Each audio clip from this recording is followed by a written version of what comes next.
The luxurious wedding of the businessman of the year gathered powerful people and celebrities, until a boy interrupted the ceremony.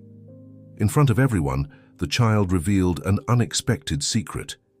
He was his son. The room plunged into silence as the bride, guests, and press awaited the groom's reaction. Now, between past and future, he needed to make the decision that would change his life forever. If this story interests you, subscribe to our channel to receive all our exciting stories.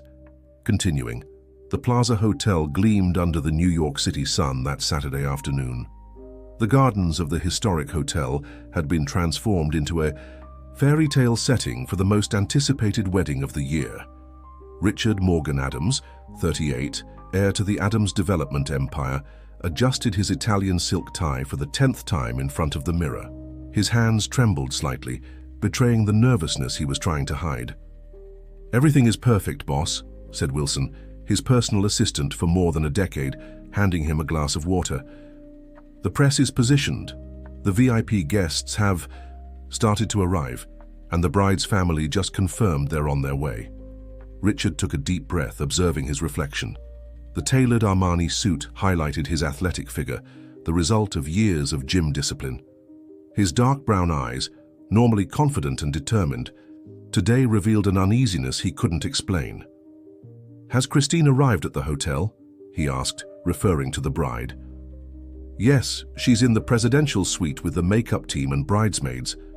The decoration is exactly as she planned.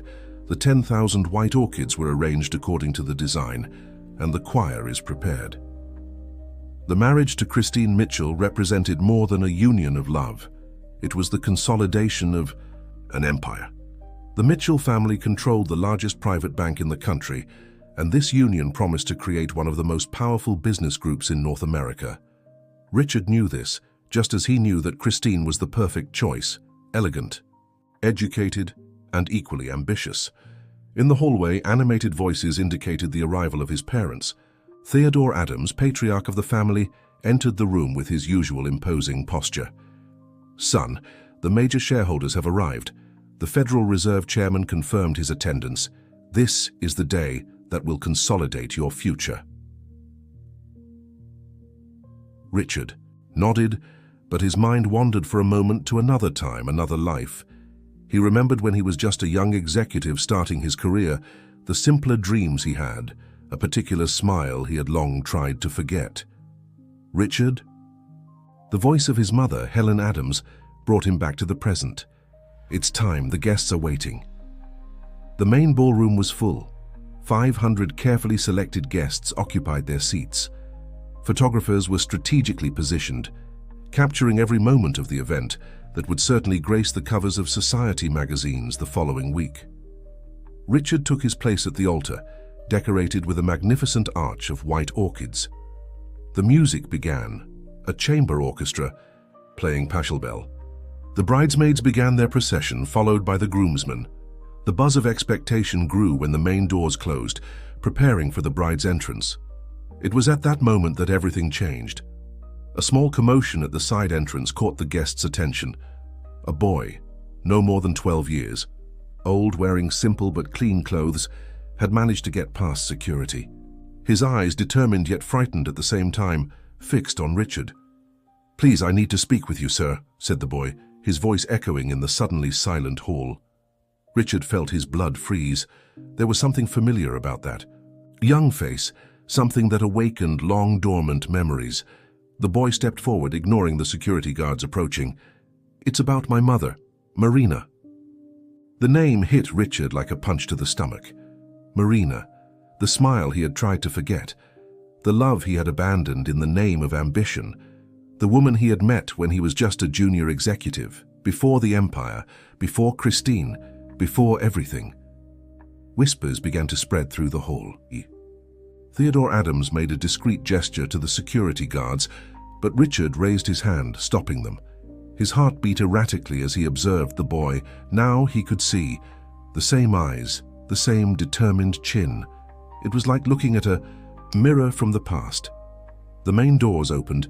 Christine was there, stunning in her Valentino dress, prepared for her moment of glory. Her eyes found the unusual scene, and her expression froze.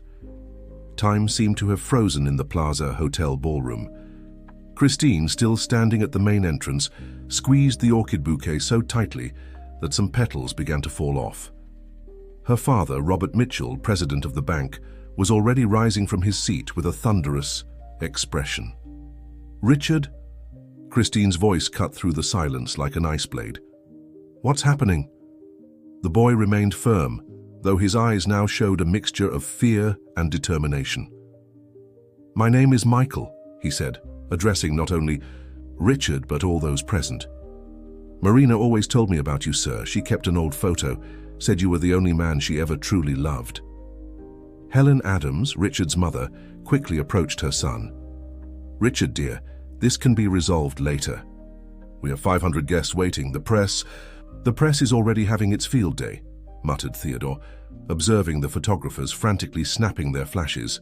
Some journalists were already furiously typing on their phones. Richard stepped forward, his mind a whirlwind of emotions and memories. Marina, the small apartment in Brooklyn where they used to meet, the plans they made. The last day he saw her, when he chose to accept his father's proposal to take over the vice presidency of the company, with the condition that he end that relationship, which, according to Theodore, was not befitting of his position. "Where is your mother, Michael?" asked Richard, his voice betraying the emotion he was trying to control. The boy lowered his eyes for the first time. She's no longer here. It's been 3 months. She was sick for a long time, but she never wanted me to seek you out before. Only at the end did she tell me the whole truth and gave me this." Michael took a crumpled envelope from his pocket. Christine finally began to walk, not toward the altar but laterally, approaching the scene with firm steps that echoed in the tense silence. Her wedding dress, valued at $500,000, rustled softly.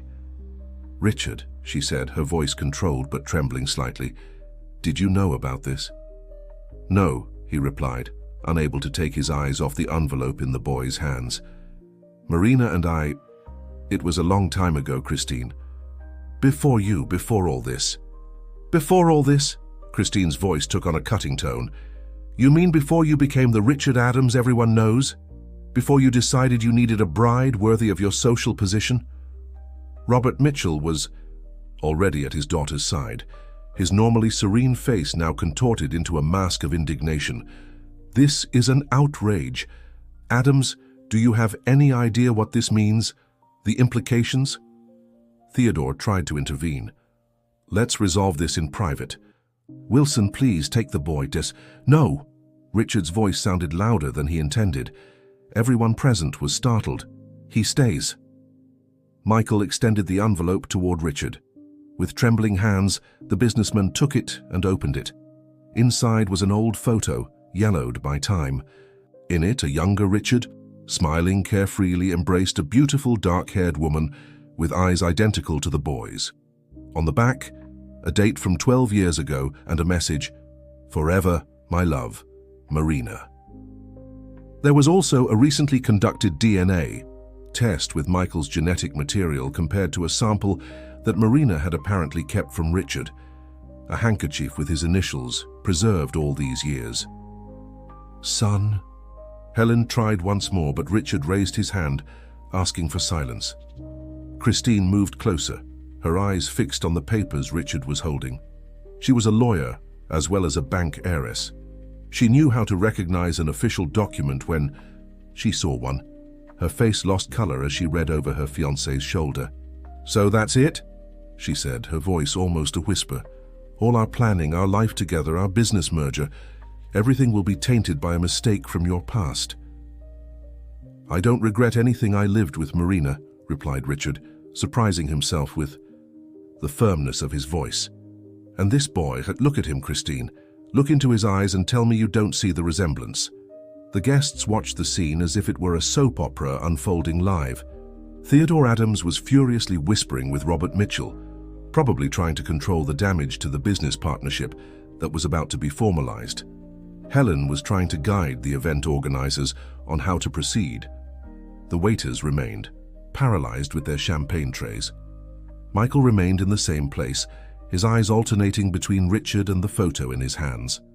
"Mom said you had a good heart," he said, his voice small but clear in the silent hall. "She said that one day I would understand why you left, but that she always believed you would do the right thing when you found out about me." The tension in the hall was palpable.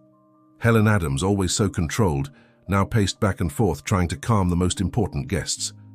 Some were already starting to stand up, whispering among themselves, while the photographers continued to record every moment of that social scandal. "We need to talk in private," said Christine, her voice trembling slightly. She grabbed Richard's arm firmly, her perfectly manicured, nails digging into the fine fabric of his suit. "Now." Richard looked at Michael, who remained standing, watching everything with frightened but determined eyes.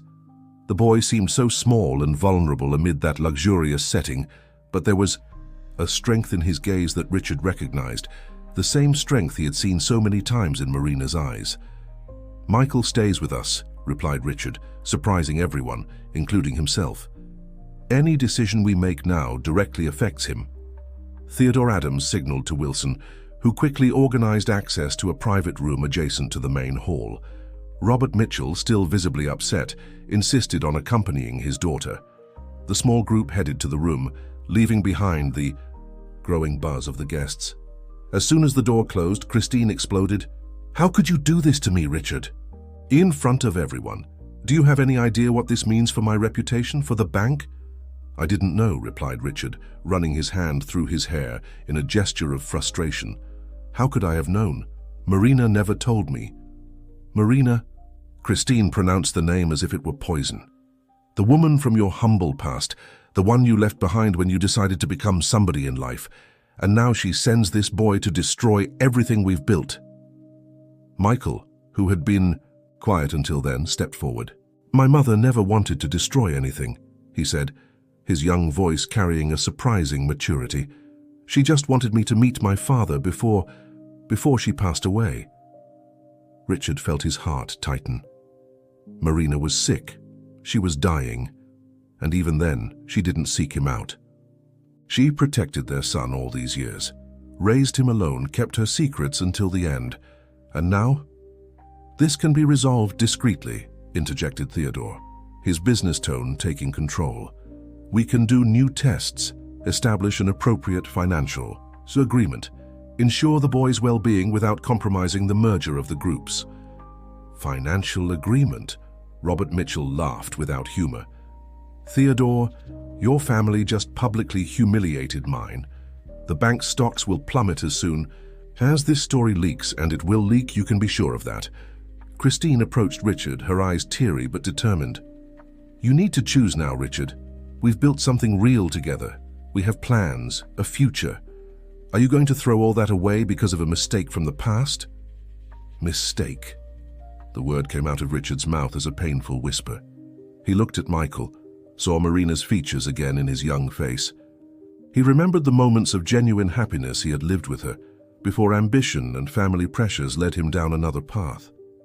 "Richard," Helen's voice sounded soft, maternal. "Son, think carefully.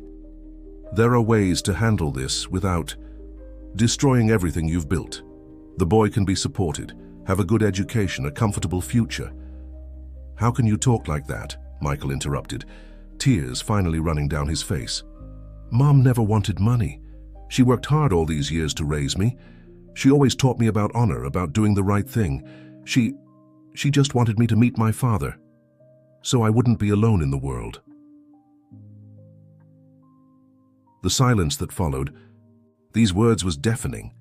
Richard felt the weight of his past choices, the price of his ambitions, the pain he had caused without ever knowing the full consequences. Marina had raised their son alone, maintained her dignity, even preserved his image in the child's eyes. "You're not alone," Richard finally said, his voice hoarse with emotion. He knelt in front of the boy, meeting him at eye level. "Michael, look at me. You're not alone anymore." Christine stepped back a few paces as if she had been slapped. Her hands trembled as she tried to maintain her composure, but her eyes revealed a mixture of hurt and fury. The wedding dress, once a symbol of a dream, now seemed to weigh a ton. "So that's how it is?" she asked, her voice breaking. Years of relationship, all our planning thrown away because of a boy you just met? Robert Mitchell placed his hand on his daughter's shoulder, his face a mask of contempt. Adams, you just made the biggest mistake of your life. Not just personally, but in business. The bank's board will know about this today. Theodore Adams, who until then had maintained a calculating posture, finally lost his composure. Richard, have you lost your mind? Are you willing to sacrifice generations of work because of an emotional impulse? Richard remained kneeling in front of Michael, but now he stood up, keeping a protective hand on the boy's shoulder. His eyes met Christine's, and for the first time he clearly saw what had always been there. Not love, but a strategic partnership, carefully built and maintained by mutual interests. Christine, he began, I'm truly sorry. But looking at this, boy, thinking about Marina, everything she went through alone, I can't simply pretend none of this exists. I can't push my own son under the rug as if he were an inconvenience to be resolved with money. Helen Adams approached Michael, studying his face more carefully. He really does look like you when you were a child. Son, she admitted, her voice softening for the first time. Those same eyes. Mother, Christine exclaimed, incredulous. You can't be considering accepting this. Wilson, who'd been observing everything discreetly from the corner of the room, cleared his throat. Mr. Adams, the guests are restless.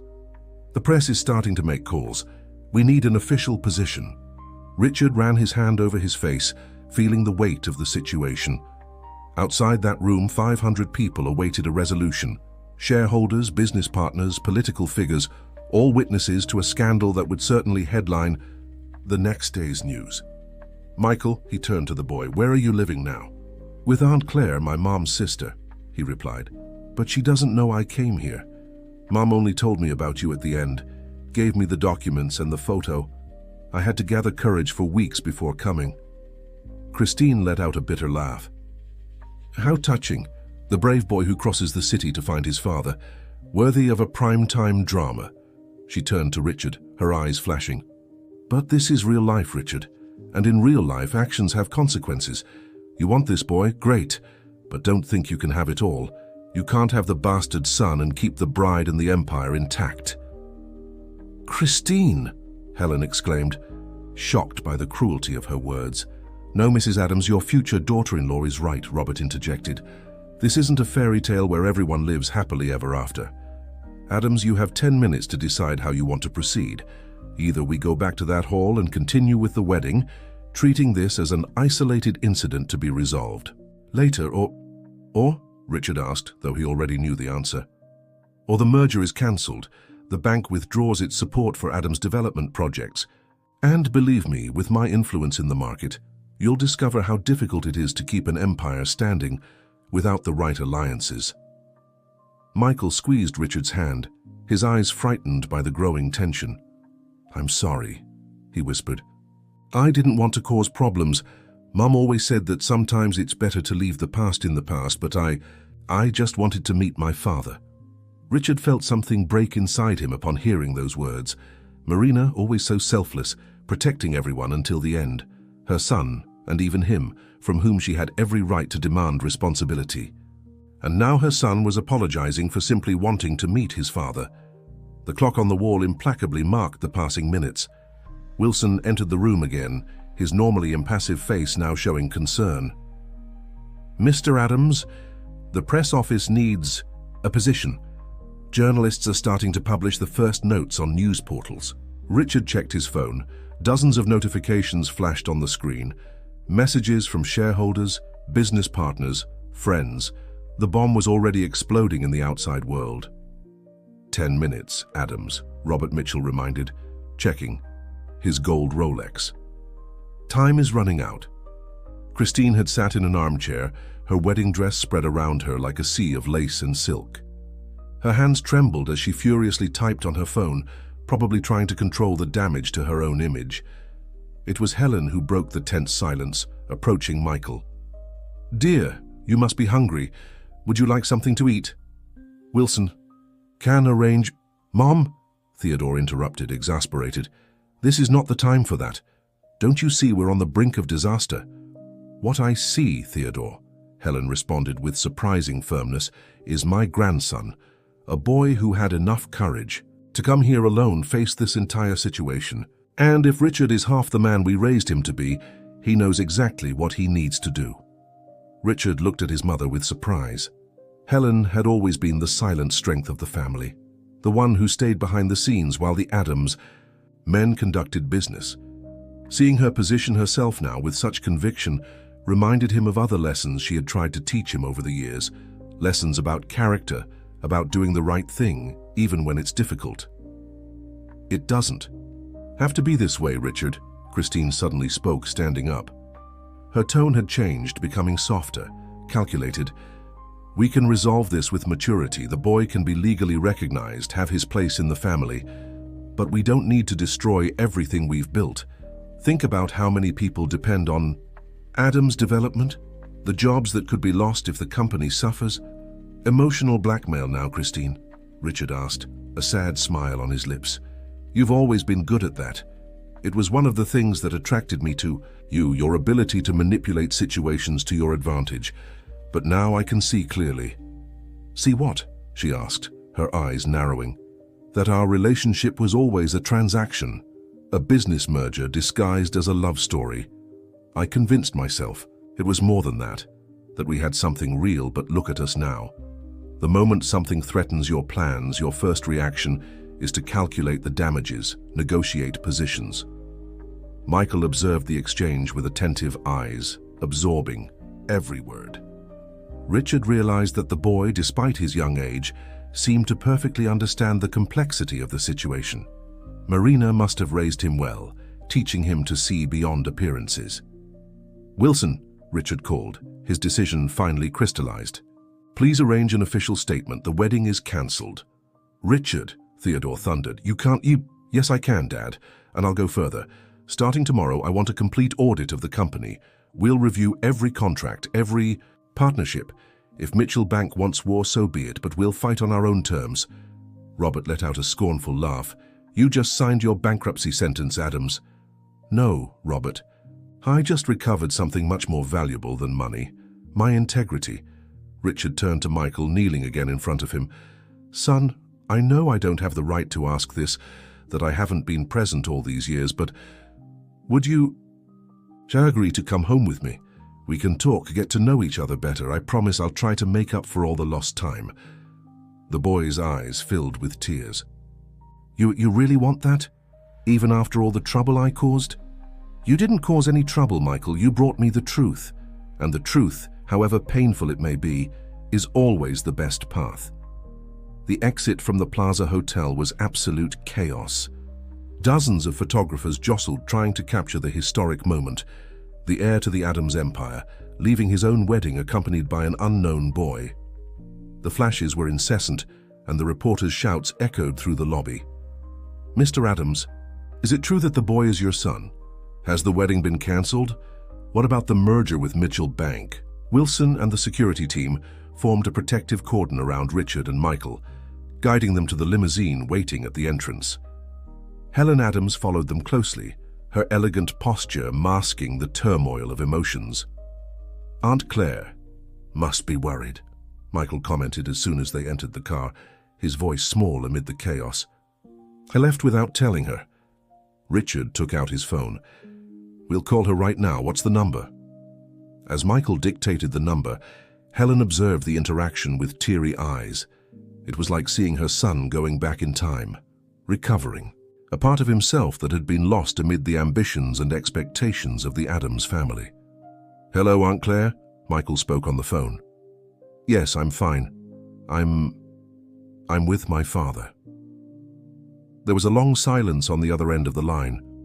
Richard could imagine the woman's shock upon discovering that her nephew had indeed found his father, and on the day of the most talked-about wedding of the year. "Claire?" Richard took the phone. "This is Richard Adams. I know this is a surprise, but I'd like to speak with you in person. Michael is safe with me, and if you'll allow it, I'd like to take him to my home. You're welcome to join us, of course." After a few minutes of conversation and arrangements, it was agreed that they would first stop by Claire's apartment in Queens so she could join them. The limousine changed direction, leaving behind the luxurious hotel and the last vestiges of what should have been the wedding of the year. "Son," Helen broke the silence, "what was your mother like?" "Marina?" Michael smiled, a sweet and sad smile at the same time. "Mom was a literature teacher. She loved reading to me before bed, doing different voices for each character. And even when she got sick, she never lost her smile." Richard felt his heart tighten. Marina had always loved literature. That's how they met, in a small bookstore in Brooklyn where she bought used books for her classes. He was just a junior executive at the time, still dreaming of making his own name in the business world. Richard's phone wouldn't stop vibrating. Messages from Theodore, warning about the consequences of his actions. Notifications from Christine, alternating between pleas and threats. Alerts from his advisors about the drop in Adams Development stocks in after-hours trading.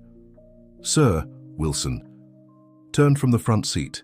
"The board is calling an extraordinary meeting for early tomorrow morning, and the press office needs a more detailed official position."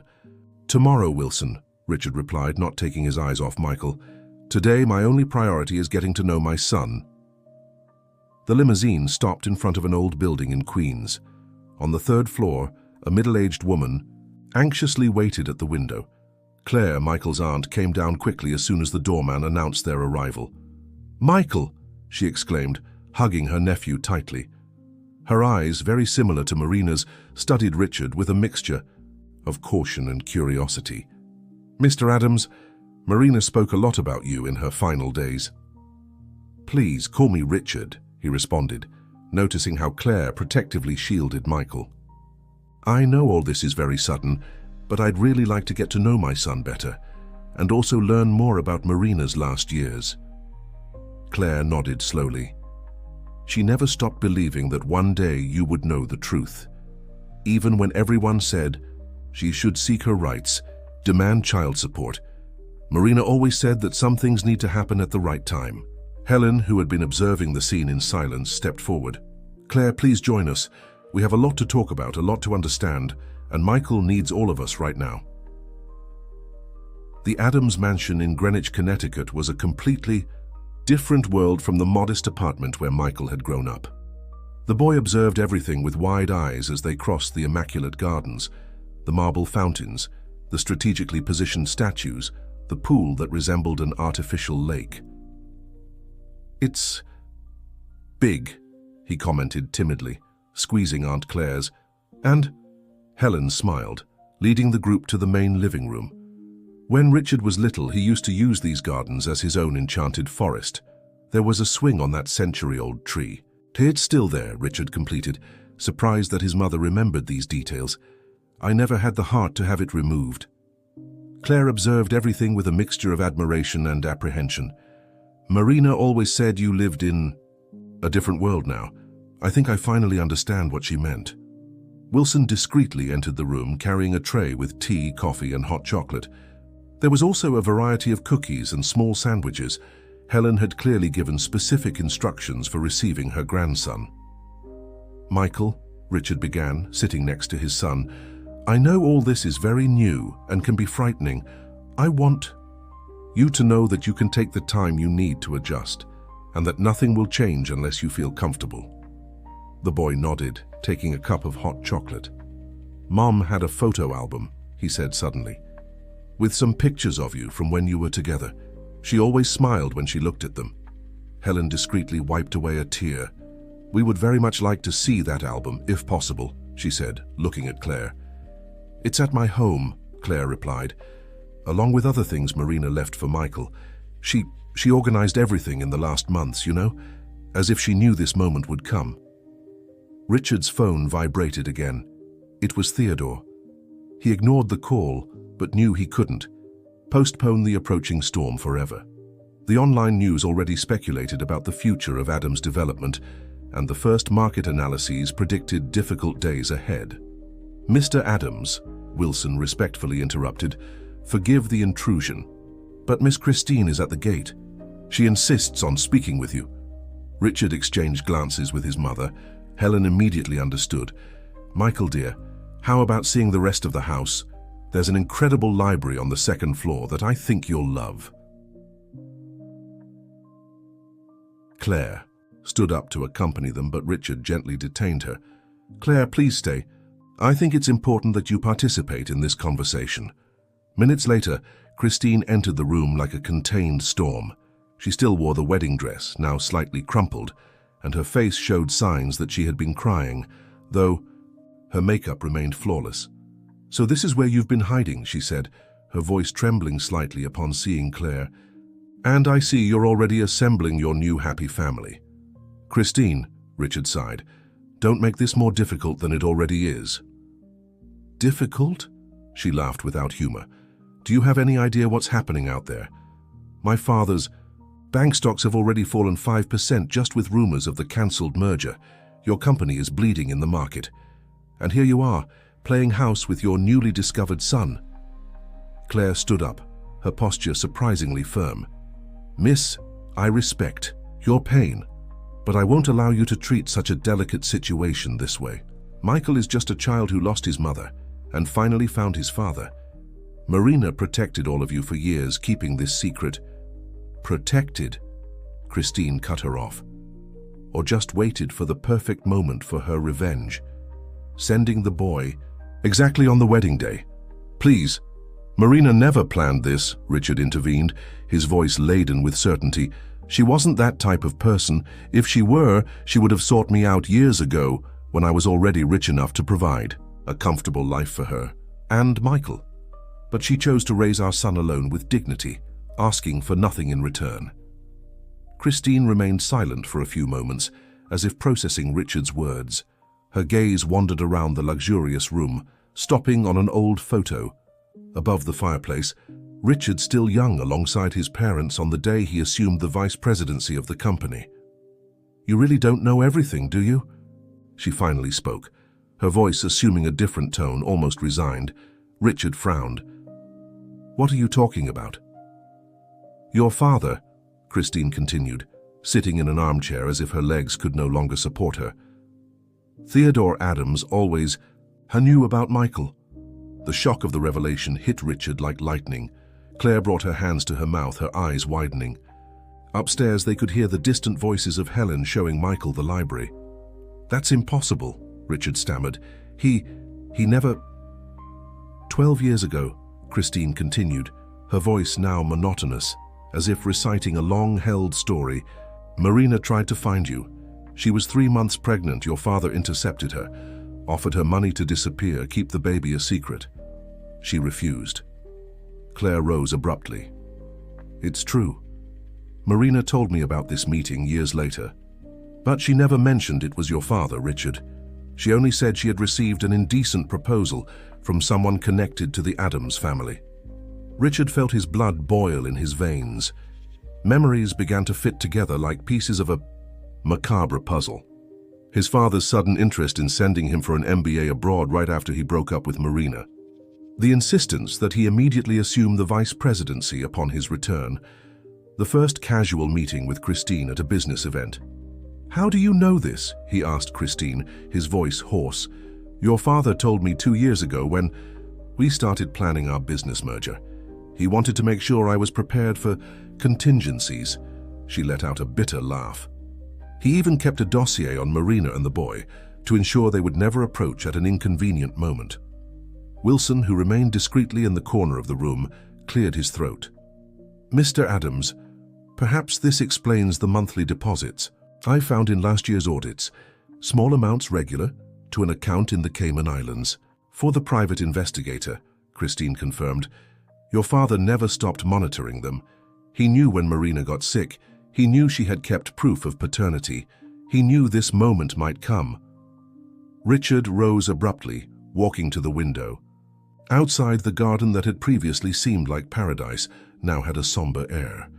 How many other truths were buried beneath that facade of family perfection? "Why are you telling me this now?" he asked without turning around. "Because I just realized I would live the rest of my life with a man capable of doing the same thing," Christine answered, her voice trembling. "When I saw you choose Michael, when I saw you abandon everything we planned, I realized you're different from your father. And that scares me more than any scandal or financial loss." Claire, who had been observing the scene in silence, approached Richard. "Marina always said there was goodness in you. That circumstances had led you down another path, but that your heart was pure. I think she was right."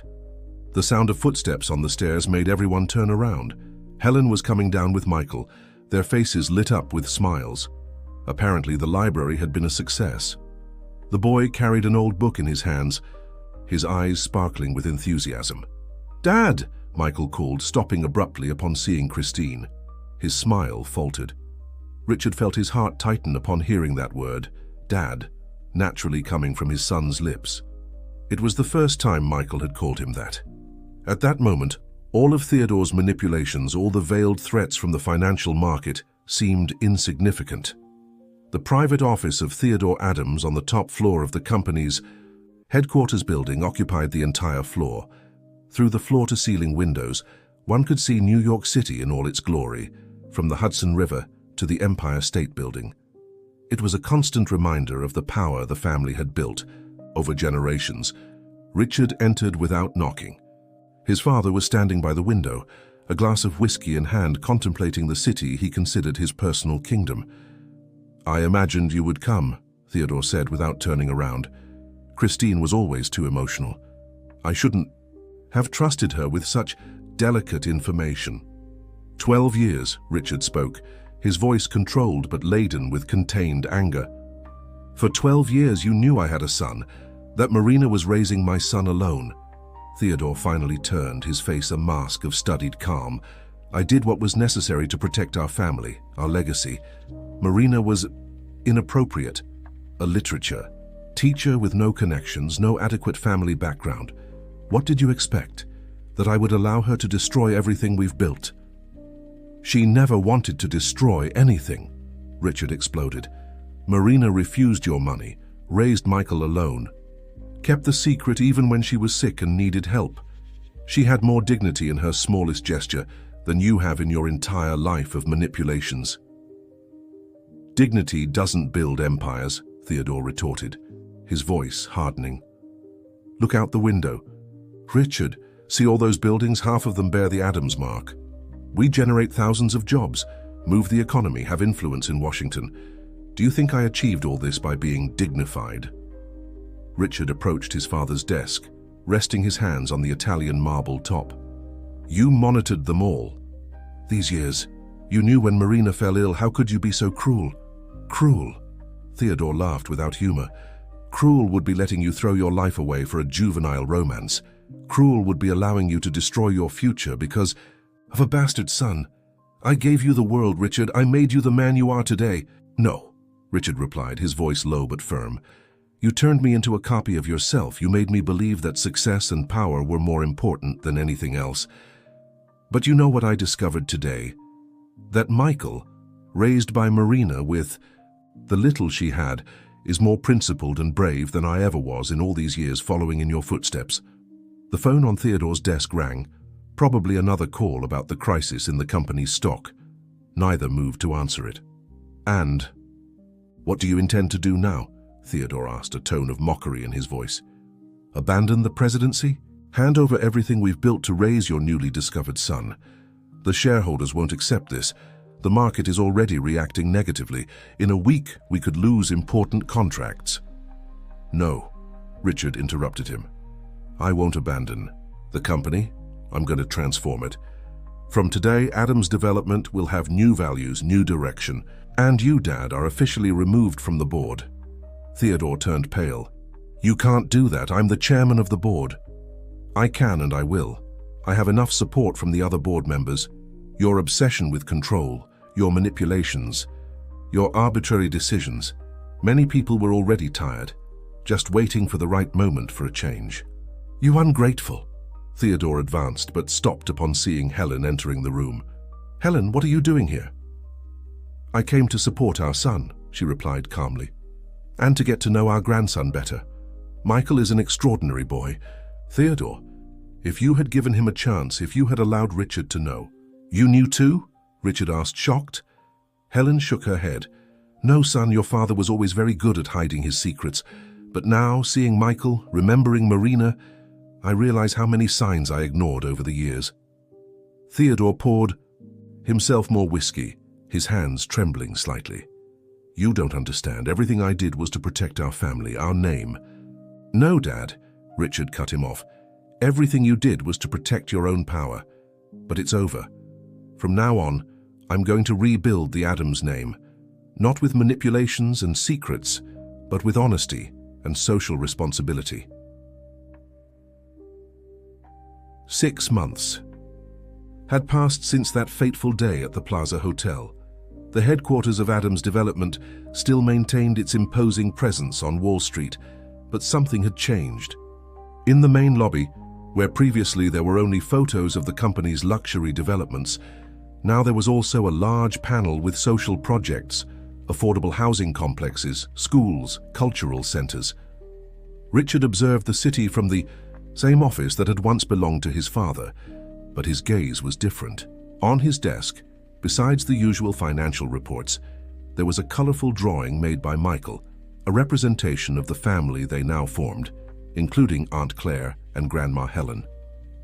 "The quarterly numbers are in," Wilson announced, entering the room with a folder. "The stocks have stabilized. The market finally understood that social responsibility and profit are not mutually exclusive." Richard smiled, taking the reports. Adams Development had lost some important contracts in the first months after the scandal, but gradually a new reputation was consolidating. The company was now seen as an example of corporate transformation, combining financial results with positive social impact. "The school project in the Bronx was approved," continued Wilson. "It will be our first partnership with the Marina Institute for Education and Culture." The institute had been Michael's idea. One afternoon, while helping his father organize old photos of Marina, the boy suggested they create something to honor his mother's memory.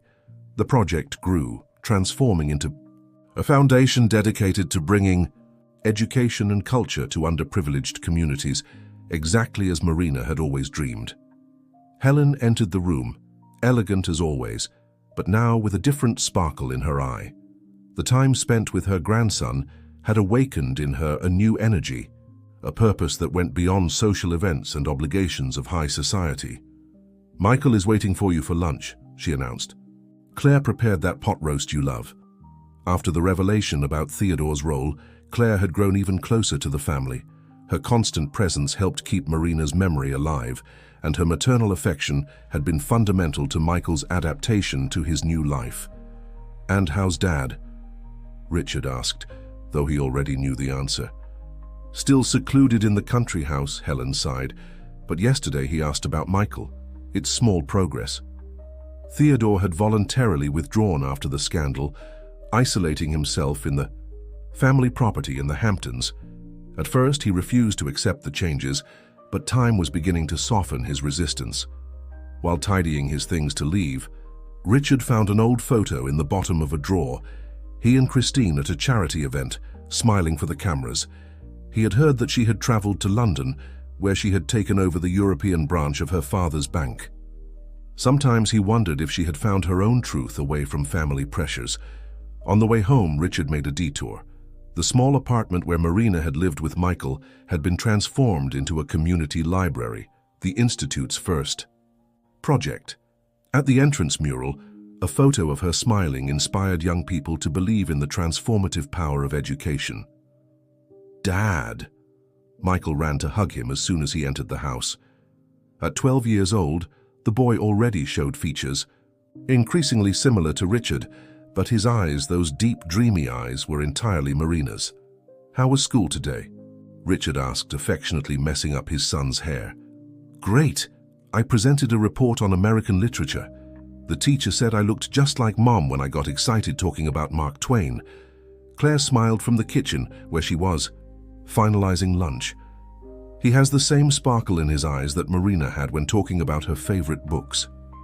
Seated at the table, sharing stories of the day, laughter, and future projects, Richard felt a peace that money and power had never provided him. There was his true legacy, not the luxury buildings or bank accounts, but the unconditional love of a son, the wisdom of a mother who finally allowed herself to be more than a decorative figure, the loyalty of a sister-in-law who had kept precious Memories of a past love. "You know, Dad," Michael said while helping clear the plates, "the other day I found a poem Mom had saved. She wrote that sometimes we need to lose our way to find the right path." Richard hugged his son, feeling his eyes water. Marina, in her simple and profound wisdom, was right. He had needed to lose everything he thought was important to find what truly mattered. The Adams Empire continued to stand, but now its foundations were not made only of concrete and steel. They were built on more solid values: love, truth, and responsibility. "And you know what else?" Michael continued, his eyes shining with that unique mixture of innocence and wisdom. "I think we've finally found our path."